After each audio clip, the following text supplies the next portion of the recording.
Welcome to Facts TV News, where everything is true.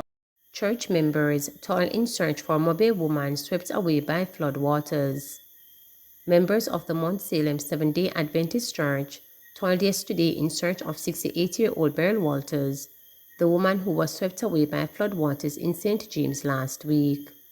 The body of her 12-year-old granddaughter Janelle was found on Tuesday, the same day she too was swept away. St. James residents had managed to rescue the woman's husband and their daughter.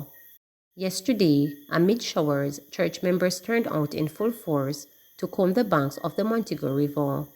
Divers were also brought in search of the river and the nearby sea, while St. James Municipal Corporation provided an excavator to help remove debris.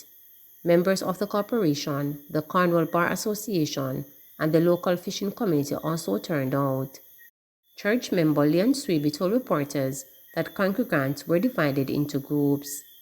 They feel the need to give their support in actually finding Mrs. Walters, so we advised them briefly before we went and began our search, he said. Cuthbert Flynn calls on youths to get jabs as country opens up. Juliet Cuthbert Flynn, State Minister of the Ministry of Health and Wellness, is hopeful that vaccination take-up across the country will increase in the coming weeks following the confirmation of another COVID-19 variant in the island this week. I think a lot of people think that COVID-19 is gone. We've been seeing that in the last few weeks, the cases have dropped, but when you add up 40 or 30 cases a day, that adds up to quite a number of people still infected with COVID-19, she said. The state minister said Jamaica continues to record deaths among the elderly, a group that is vulnerable to the virus due to age and comorbidities. On Thursday, the Health Ministry reported that the highly transmissible Omicron BA2 variant was detected in Jamaica after samples collected between January 1 to March 4 were submitted for gene sequencing. I would like to urge the younger people to get vaccinated. The country has opened up, there are more parties, and there is more mingling going on. I am heartened to see the young people here yesterday morning, a couple of them 13 and 24 years old, getting vaccinated, Cuthbert Flynn said at an event at the Stonehill Heart Academy in St. Andrew. The state minister said the message has been clear, and from the outset, the elderly have always been targeted for vaccination. Cuthbert Flynn, who is also member of parliament for St. Andrew West Rural, told reporters that she has heard young constituencies discouraging older relatives from taking the vaccine. I don't want to see anyone surge where we are having 600 people in the hospital. Yesterday, I visited Lionel Town, and there were only 3 patients in the isolation ward and a few who were possible positives. We don't want to go back to where we are coming from, she said. Without getting specific numbers, Cuthbert Flynn said there were sufficient vaccines available. She said that although the ministry has had a dump expiration date, Jamaica continues to receive donations from various countries and orders from prior purchases are being fulfilled. France's ambassador said the donation was an act of solidarity. We are happy to see that young people are also getting vaccinated, not only older people, because vaccination does protect you alone, it helps to protect the vulnerable around you, the French ambassador stated. According to the ministry's vaccination tracker, more than 1.4 million doses have been administered. Of that number, 692,177 were first doses, 587,415 were second doses, and 95,551 were second doses of the Johnson & Johnson vaccine. Some 3,843 were administered to immunocompromised Jamaicans, while another 31,978 were booster shots. COVID is still here.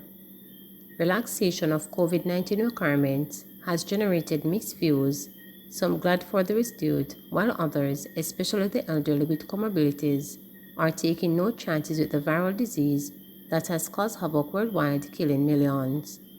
For close to 2 years, the country has been under strict COVID-19 containment measures mandated under the Disaster Risk Management Act (DRMA). Curfews, lockdowns, mask wearing, social distancing, sanitization, and temperature checks had become the norm in an effort to control the virus that, up to Friday, had infected 129,489 Jamaicans, killing some 2,943. However, the government has now put an end to those mandatory requirements, decommissioning the DRMA. Instead, continued practice of mask wearing, sanitization, and social distancing are strongly recommended, and several persons agree. Across the busy commercial districts and town centers, persons are observed still wearing masks, while several facilities still maintain the protocols of requiring a mask to enter and conduct temperature checks and sanitization at the door. Given Jamaica's low vaccination take-up, with less than 30% of the population fully inoculated, several have expressed the view that the lifting of the protocols was premature.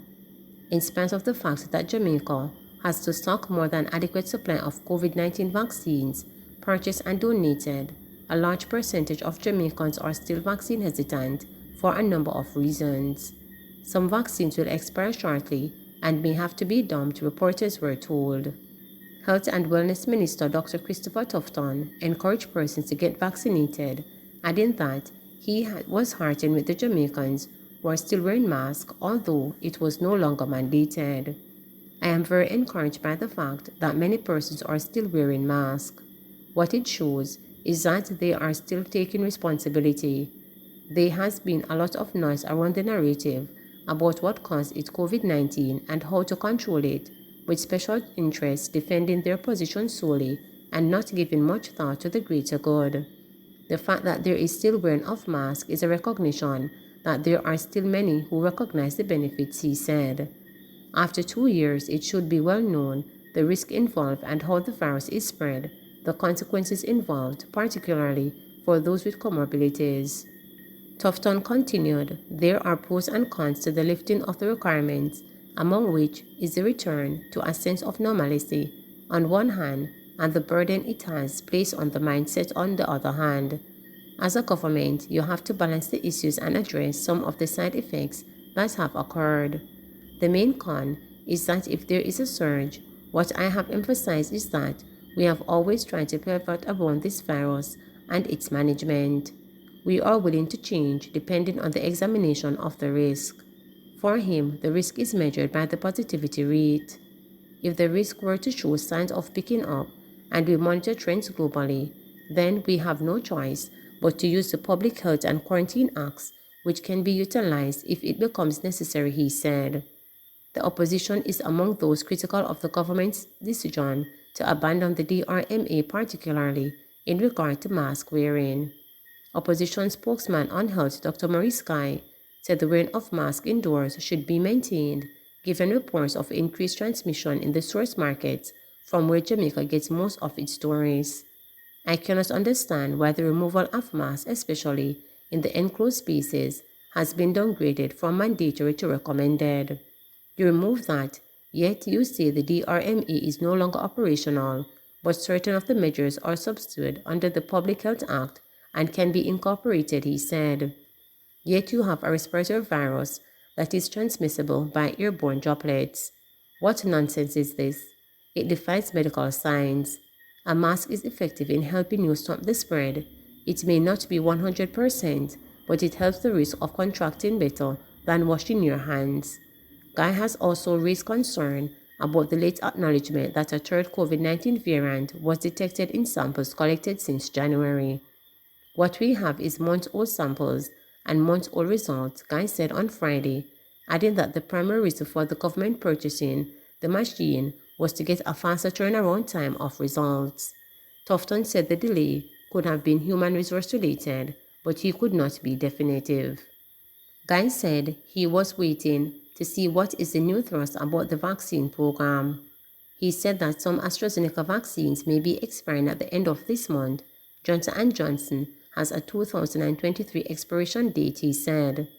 Mark Edwards, 37, was seen on Woodland Road in the vicinity of the Jamaica Public Service Office on Thursday wearing a mask. Quizzed by reporters as to why he was still wearing one, he said, COVID killed my grandmother a year ago. It's 1 year ago this virus killed my grandmother. I see how it affected my grandmother, and I don't want to be the one to carry it home because it is still there. My grandmother passed to tell her that God will protect her and she wouldn't wear the mask.